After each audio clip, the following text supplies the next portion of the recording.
నమస్కారము. ఈ రోజుల్లో మనందరి జీవితం ఒకటే పరుగు కదా. ఎప్పుడూ ఏదో ఒక హడావిడి. కాని ఈ ఉరుకుల పరుగుల జీవితం నుంచి కాస్త విరామం తీసుకుని ప్రశాంతంగా గడపాలనుకుంటే మనకు వెంటనే గుర్తొచ్చేది ఒకే ఒక్క ప్రదేశం. అదేంటో తెలుసా? 5000 ఏళ్ల సుదీర్ఘ చరిత్ర ఉన్న ఒక అద్భుతమైన ప్రాచీన నగరం. అదే కాశీ.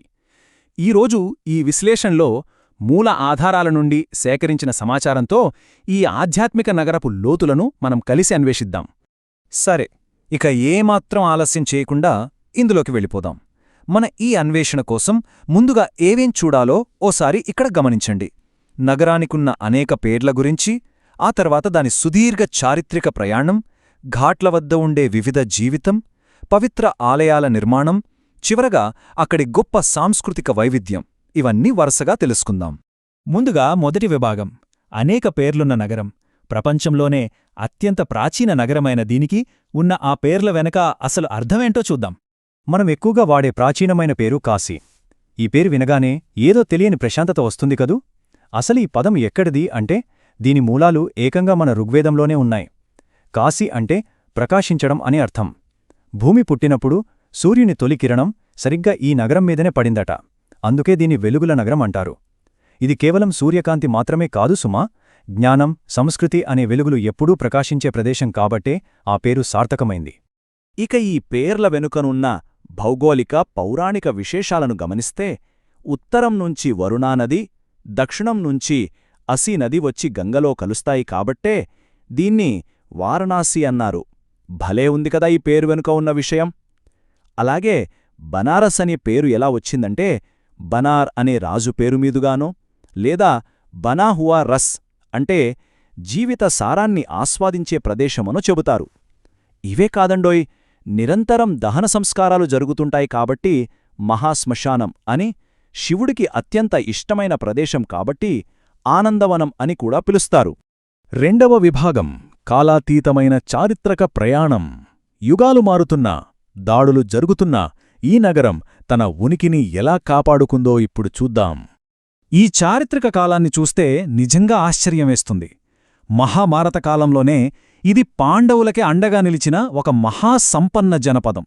ఆ తర్వాత 11 నుంచి 17వ శతాబ్దం మధ్యలో ఎన్నో దండయాత్రలు, ఎన్నో ఆలయాల విధ్వంసం జరిగాయి.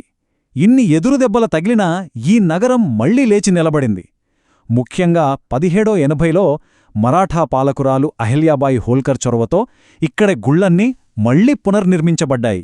ఆపై బ్రిటిష్ వారి పాలనలో ఒక రాష్ట్రంగా, ఆ తర్వాత మన స్వతంత్ర భారతంలో ఒక అంతర్భాగంగా మారి 1956లో అధికారికంగా వారణాసిగా స్థిరపడింది. సరే, ఇప్పుడు మూడవ విభాగంలోకి అడుగుపెడదాం. ఘాట్ల వద్ద జీవితం. నిజానికి వారణాసికి ఆ ప్రాణం, ఆ పవిత్రత తెచ్చింది సాక్షాత్తు ఆ గంగానదే కదా. ఇక్కడ గంగానది దిశ భలే విచిత్రంగా ఉంటుంది. సాధారణంగా ఉత్తరం నుండి దక్షిణానికి ప్రవహించే గంగ ఇక్కడ మాత్రం వ్యతిరేక దిశలో, అంటే దక్షిణం నుండి ఉత్తరానికి ప్రవహిస్తోంది. ఇక్కడ మొత్తం 88 ఘాట్లుంటే అందులో పంచతీర్థాలు అని పిలిచే ఈ 5 ఘాట్లు చాలా ప్రత్యేకం. దుర్గాదేవి ఖడ్గం విసిరేసిన చోట పుట్టిన నది కలిసేది అసీఘాట్.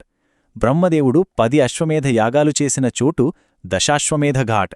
5 నదులు సంగమించేది పంచనదఘాట్. ఇక సాక్షాత్తు విష్ణుమూర్తి పాదముద్రలున్న ప్రశాంత ప్రదేశం ఆదికేశవఘాట్. చివరిగా శివుడే స్వయంగా మోక్షం ప్రసాదిస్తాడని నమ్మే మణికర్ణిక ఘాట్. ఇక్కడ నిజంగా ఆశ్చర్యపరిచే చాలా లోతైన విషయం ఒకటుంది. ఒకే నది ఒడ్డున ఒక పక్క దశాశ్వమేధ ఘాట్లో సాయంత్రం వేళ ఆ గంగా హారతి, ఆ శంఖనాదాలు, అసలా కోలాహలం చూస్తుంటే జీవితం ఒక ఉత్సవంలా అనిపిస్తుంది. సరిగ్గా దానికి కొద్ది దూరంలోనే ఉండే మణికర్ణిక ఘాట్లో ఎప్పుడో ఆరని చితిమంటలుంటాయి. అక్కడి నిశ్శబ్దం మనకు జీవితపు కఠిన సత్యమైన మరణాన్ని, పునర్జన్మ చక్రం నుంచి విముక్తిని గుర్తుచేస్తుంది. ఒకవైపు జీవితం కొనసాగుతోందన్న పండగ వాతావరణం, ఇంకోవైపు అంతా ఇక్కడే ముగిసిపోతుందన్న వాస్తవం. ఈ తేడా నిజంగా అద్భుతం కదూ. అలాగే జీవితకు అసలు సత్యాలను గుర్తుచేసే మరో ఘాట్ గురించి కూడా మనం మాట్లాడుకోవాలి. సత్యం కోసం తన రాజ్యాన్ని, కుటుంబాన్ని వదులుకుని శ్మశానంలో కాటి కాపరిగా పనిచేసిన అయోధ్యరాజు సత్య హరిశ్చంద్రుడి కథ మనందరికీ తెలుసు కదా. సరిగ్గా ఆయన పేరు మీదుగానే ఇక్కడ దహన సంస్కారాలు జరిగే ఘాట్కు హరిశ్చంద్ర ఘాట్ అని పేరు పెట్టారు. 4వ విభాగం, పవిత్ర ఆలయాలు మరియు వాస్తుశిల్పం. ఘాట్ల నుంచి కాస్త ముందుకు వెళ్ళి ఈ ప్రాంతపు ఆధ్యాత్మిక శక్తికి మూల స్తంభాలైన అద్భుత నిర్మాణాలను ఓసారి పరిశీలిద్దాం. కాశీ అనగానే ఎవరికైనా ముందుగా గుర్తొచ్చేదేంటి? ఖచ్చితంగా కాశీ విశ్వనాథ్ ధామ్. శివుని 12 జ్యోతిర్లింగాల్లో ఇదొకటి. ఎన్నో దాడులు జరిగినా నిలబడిన ఈ గుడిని 1780లో మహారాణి అహల్యాబాయ్ హోల్కర్ పునరుద్ధరించారు. ఆ తర్వాత పంజాబ్ మహారాజా రంజిత్ సింగ్ దీనికి ఏకంగా బంగారు గోపురాన్నే విరాళంగా ఇచ్చారు. ఇప్పుడు చూస్తే ఇటీవల నిర్మించిన గంగాద్వార్ కారిడార్తో దీని విస్తీర్ణంగా 55,000 చదరపు మీటర్లకు పెరిగింది. అంటే భక్తులు ఘాట్ల నుంచి నేరుగా ఆలయానికి చేరుకునేలా ఒక అద్భుతమైన మార్గమేర్పడిందన్నమాట. సరే, ఇప్పుడు ఈ నంబర్ చూడండి, 9 డిగ్రీలు. ఈ సంఖ్య వెనక ఒక వింతైన వాస్తు శిల్పరహస్యముంది. అదేంటో చూద్దామా? మణికర్ణిక ఘాట్ దగ్గర నీళ్లలో ఉండే రత్నేశ్వర మహాదేవాలయం గురించెప్పుడైనా విన్నారా? ఇది ఏకంగా 9 డిగ్రీల కోణంలో వంగి ఉంటుంది. ఇటలీలో ఉన్న ప్రసిద్ధ లీనింగ్ టవర్ ఆఫ్ పిజా వంగి ఉండేది కేవలం 4 డిగ్రీలే. అంటే మన దగ్గరున్న ఈ ఆలయం దానికంటే రెట్టింపు వంగి ఉందన్నమాట. ఒక రాజు సేవకుడు తన తల్లి కోసం దీన్ని కట్టించి నా తల్లి రుణం తీర్చుకున్నాను అని గర్వంగా అన్నట్ట. కాని తల్లి రుణం ఎవరూ ఎప్పటికీ తీర్చుకోలేరని నిరూపించడానికే ఈ గుడి అలా పక్కకు ఒరిగిపోయిందని ఒక స్థానిక కథనం. పైగా ఏడాదిలో 6 నెలలు ఇది నీటిలోనే మునిగి ఉంటుంది. అద్భుతమైన కథ కదా. ఇవి మాత్రమే కాదు, ఈ నగరంలో ప్రతి దేవుడికి ఒక ప్రత్యేక బాధ్యత ఉన్నట్లు అనిపిస్తోంది. విశ్వనాథుడి దర్శనానికి ముందు ఈ నగర రక్షకుడైన కాలభైరవుని అనుమతి తీసుకోవాలి అంటారు. అలాగే సాక్షాత్తూ ఆ పరమశివుడికే భిక్ష వేసిన అన్నపూర్ణదేవి గుడి, స్వయంభువుగా వెలసిన దుర్గామాత ఎల్లటి ఆలయం. ఇక్కడ కోతులెక్కువ కాబట్టి దీన్ని మంకీ టెంపుల్ అని కూడా అంటారు. ఆ తర్వాత గొప్ప కవి తులసీదాస్ గారు స్వయంగా ప్రతిష్ఠించిన సంకటమోచన ఆంజనేయ స్వామి గుడి. ఇవన్నీ ఇక్కడి ఆధ్యాత్మిక వైభవాన్ని మరో స్థాయికి తీసుకువెళ్తాయి. ఇది కాస్త ఆసక్తికరంగా ఉంటుంది, వినండి. 1936లో మహాత్మా గాంధీగారు ఇక్కడ ఒక ఆలయాన్ని ప్రారంభించారు. దాని పేరే భారత మాతా ఆలయం. ఇక్కడ పూజలు చేయడానికి దేవుళ్ళు, దేవతల విగ్రహాలు ఏవీ ఉండవు. మరి ఏముంటుంది? కరెక్ట్, మన భారతదేశ ఐక్యతను చాటి చెప్పే మన ఇండియా మ్యాప్ మాత్రమే ఉంటుంది. దేశభక్తిని, భగవంతుణ్ణి ఒకే దారిలో చూపే భలే ఆధునిక ఆలోచన కదూ ఇది. ఇక 5వ చివరి విభాగానికి వచ్చేశాం. అదే విభిన్న సాంస్కృతిక కేంద్రంగా కాశీ. ఈ నగరమంటే కేవలం హిందూ మతం మాత్రమే అని మనం అనుకుంటాం, కాని విషయపరిధి ఇంకా పెద్దది. అవును, ఇక్కడ్నుంచి కేవలం ఒక 13 కిలోమీటర్లు వెళ్తే సార్నాథ్ వస్తుంది. బౌద్ధులకిది చాలా చాలా పవిత్రమైన క్షేత్రం. ఎందుకంటే గౌతమ బుద్ధుడు జ్ఞానోదయం తర్వాత తన మొట్టమొదటి బోధన చేసిందే ఇక్కడే.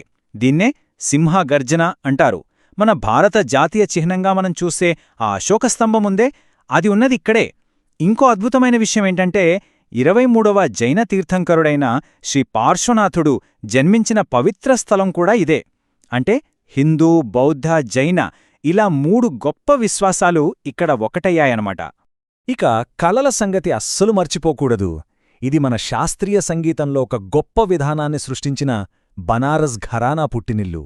షెహనాయి మాంత్రికుడు ఉస్తాద్ బిస్మిల్లా ఖాన్ గారు, ఫ్లూట్ దిగ్గజం హరిప్రసాద్ చౌరాసియా గారు లాంటి వాళ్లకిది స్వంత ఇల్లు.